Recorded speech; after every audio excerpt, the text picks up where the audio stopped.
Hello, welcome to Money Ideals. Thank you for using this site to better manage your finances. This is a quick demo of the Penny Pincher tool, and I hope to show you how to better optimize this tool.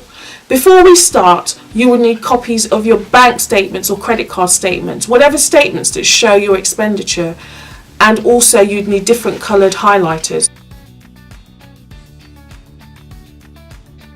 Here is my highlighters, and also here's my statements, and I've just showing how I've highlighted them in different colours. Because on the tool you've got 5 different categories of things that need to be highlighted on your statement. You've got essentials,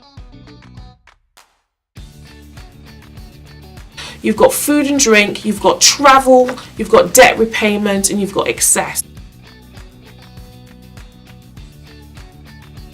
I suggest that anything excess you leave blank on your statement. So I suggest that you use 4 different coloured highlighters to highlight essentials. Could be red, travel could be green, food and drink could be yellow, or debt repayment could be blue. So once you've highlighted your statements, then you'd be ready to use the tool. The other thing I say is, because we're trying to scrutinise how you're spending your money, you're better having a cut-off period. So you might want to use payday, for instance. Some people are paid month end, some people are paid mid-month. So you could start looking at statements from, say, the 31st of December to the 31st of January, or the 15th of November to the 15th of December, and review your expenses within that period. If once you've used the tool you're not happy with what the tool has shown you, you think it's either too much or it's too low, you could look at other months. The labour intensive bit for this tool is highlighting and separating out your expenses, breaking it down into categories. But once you've done that, then the tool is very easy to use. So now that that's out of the way, let's show you how you can use the tool. So we're now ready to populate the Penny Pincher tool. So just a quick explanation of what we're seeing. This grey background just shows the outcome of what the tool's going to show us at the end of the day. And these paled out green bars are just showing the percentage of where the income goes. So income. Now some people have multiple streams of income. You can enter as many incomes as you want to. Under frequency basically breaks down how your income is paid. So if you're paid daily, weekly, bi-weekly, monthly, however you're paid, the frequency of payment, you can just tick the one that's applicable to you, and the tool will take that into consideration.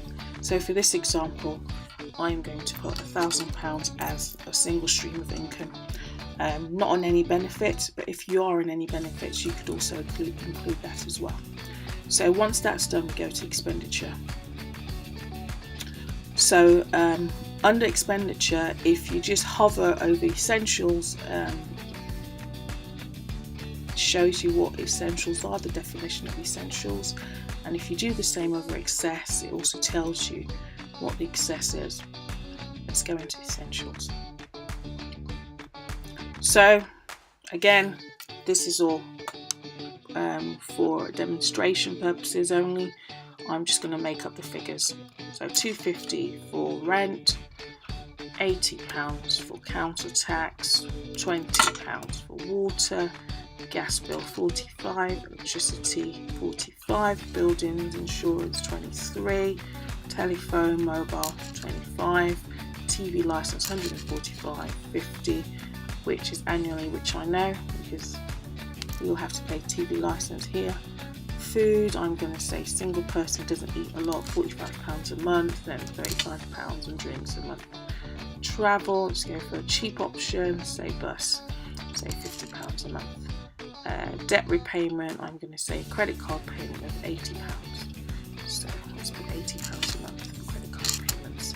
And then excess, I'm going to populate this based on what I told you earlier. So if you remember, I said that the categories, essentials, food and drink, travel, debt repayment, should all be highlighted in different colours, and anything else should be left unhighlighted. So everything else that's unhighlighted is what I'm populating now. So let's say cash machine, £10, cash machine again,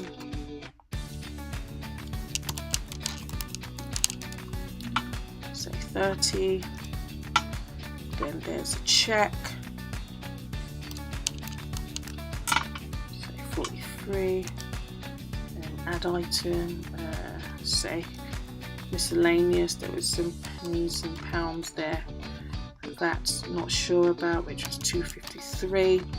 So I can go on and on populating this. Let's just add one more item. So let's say check again and say £33. Okay. So now that that's populated, we'll go back to the top and see what the tool says is the output of my expenditure and income. Now, there are two ways of populating excess. This method that I've just done is the preferred way because it takes into account all your expenses, everything. It takes into account everything.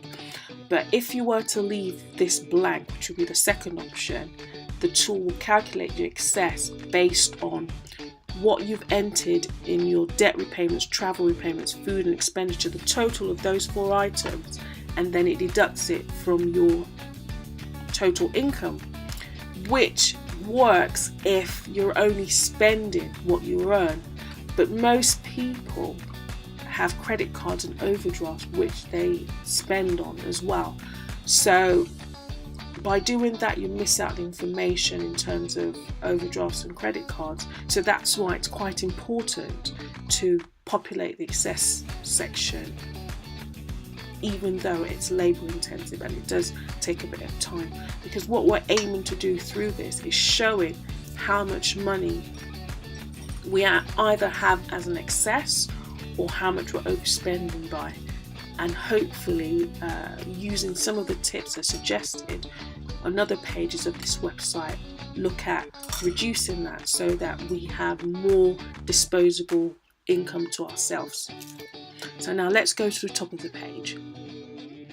So here we see that the income is £1,000, the excess that I've populated is £85.53, and the expenditure is £843.50.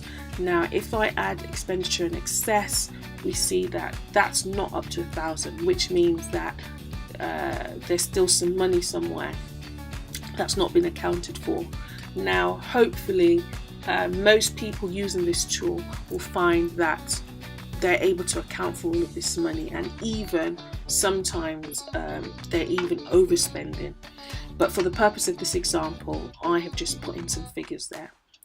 So after that, we see that this bar has been highlighted, showing that we're currently using 84% of our income, and also that 9% of that income is an excess, is money that we're spending on other things that we could use as a savings or as an investment or to pay off our debt. That's basically what the excess is for. So now if we click on the show pie chart, you will see that it's given us a breakdown of how we're actually spending that money. So I'm just going to scroll up just so that you can see the full thing. So basically what this chart is saying, it's telling us that 75% of my income is going on essentials, which is very high, because budget planners say that you should spend around about 40% of your income on your essentials and probably 20% on food and drink, etc. So what the tool then does is it highlights if you're spending over 40%, which for this example I am. So what it then says is that if I click on this link here, it will take me to a page that will show me tips on how I could reduce this percentage. Now, some of the tips might work for some people and for others it might not. But the whole thing is bringing exposure to how we can better manage our finances.